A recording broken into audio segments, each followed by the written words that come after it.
পেশাগত দায়িত্ব পালনের পাশাপাশি সশস্ত্র বাহিনী দেশের প্রতিটি ক্রান্তি লগ্নে মানুষের পাশে দাঁড়িয়েছে বলে জানালেন প্রাথমিক ও গণশিক্ষা উপদেষ্টা বিধান রঞ্জন রায় পোদ্দার।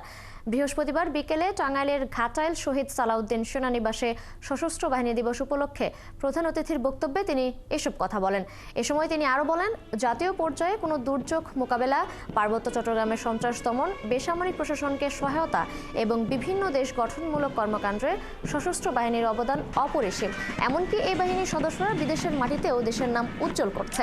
অনুষ্ঠানে অন্যদের মধ্যে বীর মুক্তিযোদ্ধা, শহীদ পরিবারের সদস্য, সামরিক ও বেসামরিক কর্মকর্তা, সশস্ত্র বাহিনীর প্রাক্তন সদস্যগণ ছাড়াও গণমাধ্যম কর্মীরা উপস্থিত ছিলেন।